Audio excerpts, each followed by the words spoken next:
In 1979, Soviet director Andrei Tarkovsky released his science fiction masterpiece Stalker. The film was notable for many reasons. Its shoot was a nightmare, with constant reshoots and production issues. There was drama behind the scenes as crew members were fired on a whim, and ultimately it would be one of Tarkovsky's final films, as 8 years later he would succumb to cancer of the right bronchial tube. This very specific form of cancer would also kill Anatoly Solzhenitsyn, one of the film's actors. And soon after, Larisa Tarkovskaya, the assistant director of Stalker and Tarkovsky's wife, would die too. How did they all die? Stalker was filmed just downriver from a chemical plant, which contaminated the river that Tarkovsky and his crew drank from while shooting. In addition to causing cancer, this river would cause allergic reactions in the crew for months. Still, filming continued, and this now completed masterpiece is what remains to show for it. Stalker, though, wasn't the only Soviet film that has connections to chemical contamination and its ramifications. In fact, it was the first of many, and as Tarkovsky lay in a hospital bed succumbing to cancer, Soviets were dealing with the biggest nuclear disaster of all time, Chernobyl. This is when the pictures got bigger, and in today's episode, we'll be leaving America for the first time and taking a look at foreign cinema. More specifically, Soviet films of the 20th century and the horrific accident in Chernobyl. Stick around because this poisoned well runs much deeper than you think. Stalker takes place in a post-apocalyptic wasteland that is home to the Zone, an unexplained entity that appeared in the wasteland without warning. A group of researchers were sent into the Zone, but when they failed to return, it was blocked off and sealed from re-entry. Our story follows an unnamed protagonist who works as a stalker, a name given to those who sneak tourists into the sealed location and allow them to explore for themselves what secrets it holds. Inside the Zone is the room, where clients' innermost desires can be fulfilled. The film is deliberately slow, full of long takes without dialogue and a fixed camera position. Despite being nearly 3 hours in length, it is made up of just over 150 shots, with each averaging over a minute. Andrei Tarkovsky is considered one of the key figures of poetic cinema, a type of cinema that is so slow it absorbs its viewers, treating movie watching as an experience rather than an escape. In fact, it's nearly 10 minutes before the first dialogue is spoken in the film. Tarkovsky felt this was important, saying, "The film needs to be slower and duller at the start, so that the viewers who walked into the wrong theater have time to leave before the main action starts." And if you can make it through the first act as our characters enter the point of no return, you will be just like our protagonist, trapped and unable to look away. Stalker was primarily filmed in Tallinn, Estonia, and it's here that our poisoned water enters the picture. Tallinn was home to the Zone, and it's fitting that this place of no return is precisely the location that contaminated the crew. One of the surviving members of Tarkovsky's team was Stalker's sound designer, a man named Vladimir Sharun. He recalls, "We were shooting near Tallinn in the area around the small river Yagala, with a half-functioning hydroelectric station. Up the river was a chemical plant, and it poured out poisonous liquids downstream. There's even this shot in Stalker, snow falling in the summer and white foam floating down the river. In fact, it was some horrible poison. Many women in our crew got allergic reactions on their faces. Tarkovsky died from cancer of the right bronchial tube, and Tolia Solzhenitsyn too. That it was all connected to the location shooting for Stalker became clear to me when Larisa Tarkovskaya died from the same illness in Paris." Estonia wasn't Tarkovsky's first choice for the Zone. That would be an old Chinese mine in the Tian Shan foothills in Tajikistan. However, in a cruel twist of fate, an earthquake hit the region just before filming, rendering the location unusable. And so, Tallinn entered as a viable backup. It's unfortunate that these illnesses during shooting did not dissuade Tarkovsky from continuing, but in actuality, these were just some of the many, many issues that affected this grueling shoot. The crew initially shot the film for nearly a year before learning that their footage was entirely unusable. It was shot on a new film stock, Kodak 5247. The stock was used for dozens of high-profile movies, including The Shining, Apocalypse Now, and Alien. Soviet labs were unfamiliar with the stock, though, resulting in footage being heavily distorted and discolored. In addition, Tarkovsky was far from a saint on set, and his brash nature led to terrible relations with Georgi Verberg, Stalker's cinematographer. After learning about the poorly developed footage, Tarkovsky fired Verberg. Verberg was just one of many who were fired after disagreeing with some of Tarkovsky's more demanding creative decisions.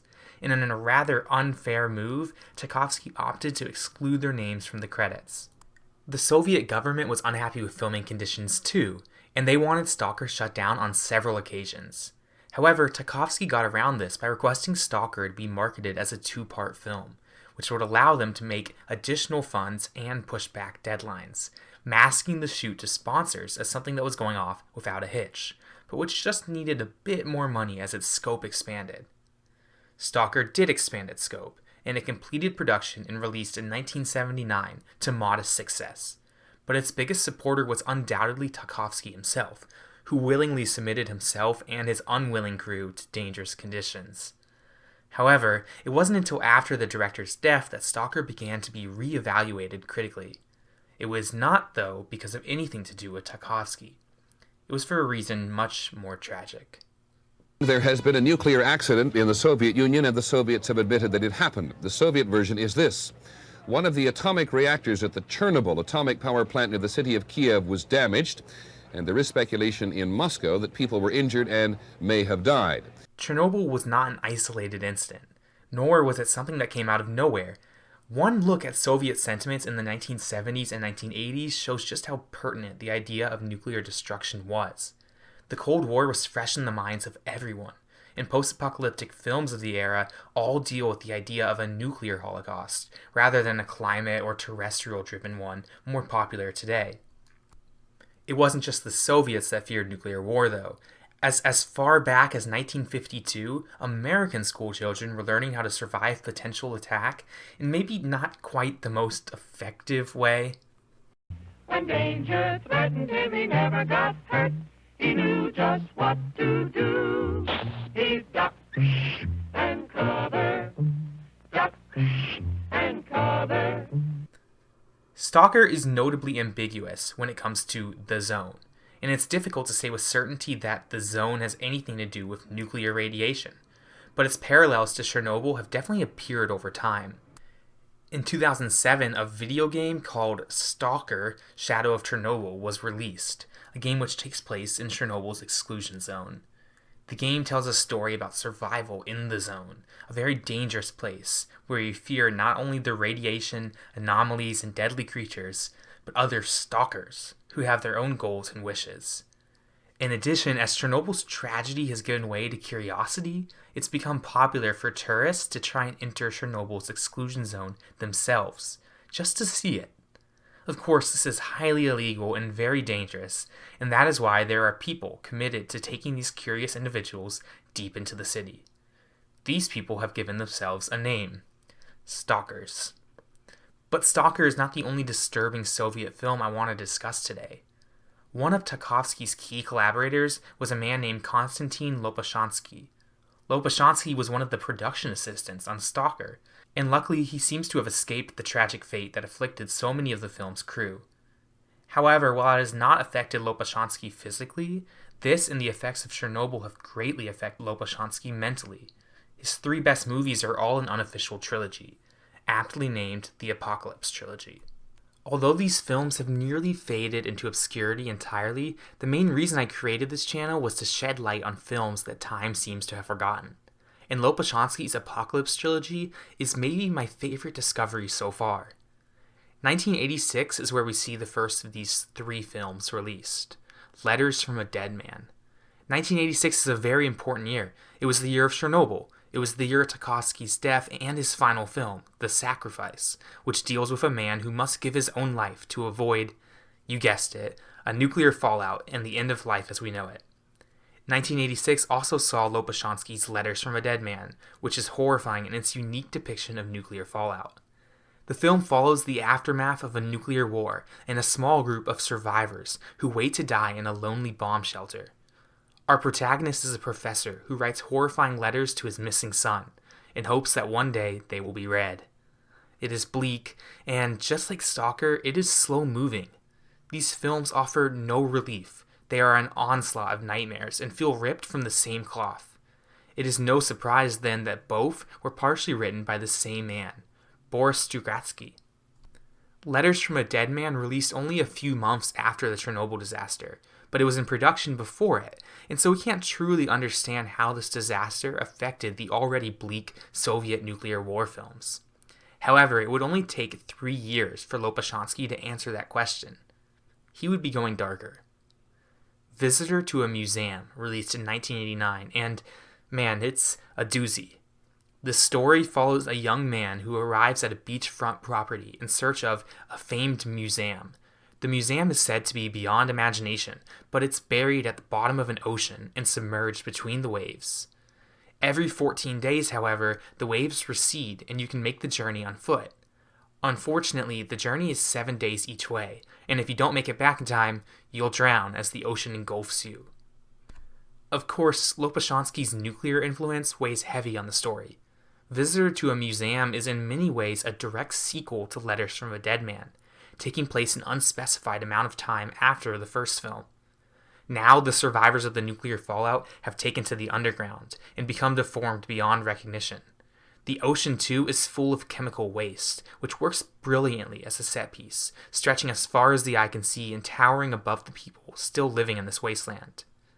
The story doesn't fully deliver on its premise of action, which many consider a plus for the film, but which I find to be a detriment.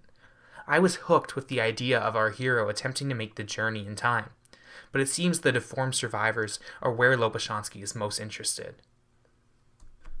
While Letters from a Dead Man touches on the death and destruction immediately following nuclear fallout, Visitor to a Museum shows that its effects will ruin people permanently. And this was a given considering how Chernobyl's effects had already run rampant, killing an unspecified amount of Soviets. It was no longer a question of how will nuclear disaster affect us. We knew. Lopushansky's final entry in the Apocalypse trilogy came 5 years later, in 1994, with a film called Russian Symphony. By this point, much of the world had moved on from ideas of nuclear destruction, but the Soviets hadn't. Chernobyl's destruction and carnage had faded over time, and the one positive of the accident had emerged: much better safety procedures in nuclear power plants. However, Lopushansky wasn't done warning the public, and Russian Symphony shocked audiences once more. The film is widely considered the weakest entry in the series, but it's not any less disturbing. Russian Symphony is the only entry that doesn't directly reference nuclear fallout as the reason for the apocalypse. This time it's rising floodwaters, perhaps reflecting climate change rise as our most pressing end-of-the-world danger. Our post-apocalyptic Russia, no longer called the Soviet Union after its collapse, is in danger of being submerged, and one man is on a quest to save an orphanage, which people seem to be neglecting as they save themselves. Lopushansky's apocalyptic tales always seem more focused on the ethics of the individual amidst the collapse of humanity. It would be one thing to turn a flooding world into a lesser disaster film, but Lopushansky goes smaller, focusing instead on a single orphanage. In general, that seems to be the defining difference between American apocalypse films and Soviet ones. We go large in our scale and broad in our strokes. Millions can and will perish, but we're going to be excited when we see The Rock has survived. Horrifying imagery is replaced with action set pieces and comedic relief, and we won't forget the hope in the end. Now we rebuild. There's no hope in the Soviet films. It's all doom and gloom. And I'm not here to say that hope is a bad thing.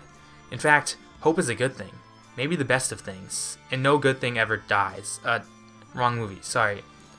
Ultimately, I watched a lot of good movies in preparation for this video, but I definitely need a cold shower now. It's a shame that all of this destruction could have been avoided had the Soviets just ducked and covered.